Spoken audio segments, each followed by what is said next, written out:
जिसको देखो उसके हाथ में आजकल सेल फोन है। बच्चे तो बच्चे, बड़े तो बड़े, आजकल दादियां नानियां इनके हाथ में भी सेल फोन है। टू माई अमेज्ड कि और कुछ शायद करे ना करे, आजकल हमारे बच्चे, बूढ़े, बुजुर्ग, हर कोई सेल फोन के साथ चिपका हुआ है। ऑब्वियसली क्यों हम सेल फोन यूज करते हैं? कॉमन सेंस की बात है, मजा आता है। एक्टिविटीज हैं, हम अपने फोन पे स्क्रॉल करते रहते हैं और बस इंजॉय करते रहते हैं। चलें, एक हद तक तो ये अच्छी बात है, लेकिन बहुत ज्यादा स्क्रीन टाइम यूज करने से, स्क्रीन आई मीन फोन को यूज करने से, स्क्रीन टाइम बहुत ज्यादा होने से आजकल बहुत ज्यादा मसले हो रहे हैं। इसमें सबसे बड़ा मसला कि हम फिजिकली इनएक्टिव हो गए हैं, जिसकी वजह से बच्चों में बहुत ज्यादा प्रॉब्लम्स आ रहे हैं। आजकल जितने ज्यादा मसले ज़हनी व नफ्सियाती बच्चों में आ रहे हैं, उतने पहले कभी नहीं आते थे। मुख्तलिफ फैक्टर्स हैं, मुख्तलिफ रीजंस हैं, लेकिन उसकी एक बड़ी वजह स्क्रीन टाइम भी है। मोबाइल फोन का ज्यादा इस्तेमाल है, मुख्तलिफ किस्म के गैजेट्स का ज्यादा इस्तेमाल है। देखने में ये आया है कि जो पेरेंट्स मेरे क्लिनिक पे आते हैं वो कंप्लेन करते हैं कि हमारे बच्चे सेल फोन के बगैर उनका गुजारा नहीं है, हर वक्त सेल फोन यूज करते रहते हैं, और तो और खाते पीते वक्त भी वो सेल फोन यूज करते हैं। अगर ओवरऑल इसके क्या नुकसानात हैं उस पे बात करने से पहले, अगर सिर्फ ये खाने के टाइम पे जो हम सेल फोन बच्चे यूज करते हैं उसकी बात करें, तो देखें बच्चों की ग्रोथ पे इफेक्ट होता है। आमतौर पे जब हम खाना खा रहे हैं और बच्चे फोन देख रहे हैं, साथ खाना खा रहे हैं, तो उससे बच्चों में वाइटल न्यूट्रिएंट्स की भी डेफिशिएंसी हो जाती है, क्योंकि बच्चों का फोकस खाने पे नहीं है बल्कि सेल फोन पे है। तो इसलिए वो जो खाना है, जितनी मर्जी आप बैलेंस डाइट बच्चों को दे दें, वो उस तरह से बच्चों पे उसके कुछ अच्छे इंपैक्ट्स नहीं होते।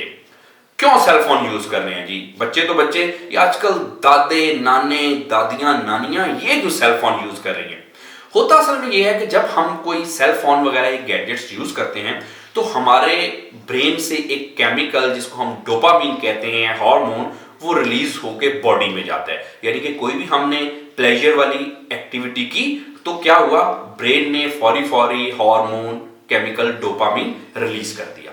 अब प्लेजर की बहुत ज्यादा आदत पड़ गई, उसके बगैर गुजारा नहीं है, और एक हद तक सेल फोन की एडिक्शन हो गई। जी हाँ, एडिक्शन, ये एक मॉडर्न एडिक्शन है, गुजारा नहीं है। अक्सर मैंने देखा है, बच्चों की क्या बात करें, जो मैच्योर एज के लोग हैं, ड्राइव कर रहे हैं, साथ फोन यूज कर रहे हैं, सिग्नल पे खड़े हैं, फोन यूज कर रहे हैं। अब आप देखें कि किस तरह से ये हम अपनी लाइफ को एक डेंजर में डाल रहे हैं। अकलमंद लोग हैं, पता भी है कि एक्सीडेंट हो सकता है, लेकिन फिर भी क्यों नहीं कंट्रोल कर पा रहे? एडिक्शन, डोपामीन पाथवेज इतने बन गए हैं कि अब उस चीज के बगैर गुजारा नहीं है। बच्चों का भी इस तरह से है। अब होता क्या है, डोपामीन रिलीज करने की आदत पड़ गई, pleasure, short term pleasure, reel देखी, उसमें कुछ सेकंड में बात कंक्लूड हो गई, कुछ मजा आ गया, उसके बाद और इस तरह की चीजें। प्लेजर की इतनी आदत पड़ गई कि जब आम लाइफ में, रूटीन की लाइफ में हमें वो प्लेजर नहीं मिला, या हम ऐसी एक्टिविटीज करते हैं, यानी कि जैसे बच्चे स्टडी करते हैं या हम कोई और काम करते हैं, तो उसमें तो आमतौर पे प्लेजर इतना नहीं मिलता।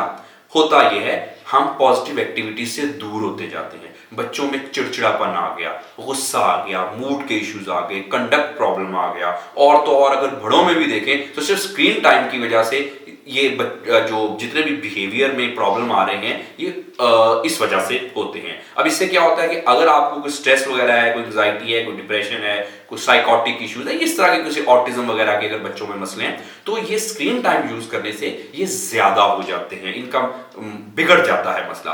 तो अब बात करते हैं कि स्क्रीन टाइम को अगर हम कम करना चाहते हैं तो किस तरह से कम कर सकते हैं। देखिए, स्क्रीन टाइम को कम करने का सबसे अच्छा तरीका ये है कि आप कुछ लिमिट सेट कर लें। अगर तो आपको एडिक्शन है तो बहरहाल फिर तो आपको किसी माहिर नफ्सियात से कंसल्ट ही करना पड़ेगा, लेकिन अगर आप खुद इसको थोड़ा सा इंप्रूव करना चाहें तो अपने आप के ऊपर कुछ लिमिट सेट करें कि अगर लेट्स से अभी आपका दिल चाहा है फोन यूज करने को, कि मैं अभी अभी फोन यूज कर लूं, आपका फोन के बगैर गुजारा नहीं है, तो अपने आप को एक टारगेट दें कि लेट्स से कि मैं जरूर फोन यूज करूंगा या करूंगी, मेरा गुजारा नहीं है, व्हाट्सएप पे मैसेज आ गए, अब मैं इसका कैसे रिप्लाई करूं या करूंगी, मुझे फौरी फौरी देखना है कि सामने वाले बंदे ने क्या मैसेज किया, ये कहीं जिंदगी मौत का सवाल तो नहीं बन गया। बहरहाल अब जरूर यूज करें फोन, लेकिन अपने आप को एक टारगेट दें कि मैं 2 मिनट बाद देखता हूं या देखती हूं। जब आप 2 मिनट थोड़ी सी अपनी एक अपनी जो टेम्पटेशन है इसको रेजिस्ट करेंगे तो आहिस्ता आहिस्ता आप सेल फोन की एडिक्शन से काफी हद तक निकल जाएंगे। लेकिन खास तौर पे बच्चों को सेल फोन से जरा दूर रखें। ये एक तो इनकी जहनी व नफ्सियाती ग्रोथ के लिए अच्छा नहीं है, दूसरा इससे कुछ फिजिकल मसले बच्चों को हो जाते हैं। अगर आपके बच्चे को किसी भी किस्म का मसला है, कोई ऑटिज्म का या किसी भी किस्म का जहनी व नफ्सियाती मसला, या आपको सेल फोन एडिक्शन है जिसकी वजह से आप में कुछ चिड़चिड़ापन आ गया है, या आपको गुस्सा कंट्रोल नहीं हो रहा, आपके लोगों से झगड़े हो जाते हैं, आपका रिलेशनशिप ठीक तरह से नहीं चल रहा, तो आप फौरी तौर पे किसी माहिर नफ्सियात से कंसल्ट करें। अगर आप मुझसे किसी भी जहनी व नफ्सियाती मसले के हवाले से कंसल्ट करना चाहते हैं, अपॉइंटमेंट चाहते हैं, तो आप नीचे दिए गए नंबर से माइंडवीव के प्लेटफॉर्म से मुझसे अपॉइंटमेंट ले सकते हैं। अपना बहुत सारा ख्याल रखिए। Thank you very much.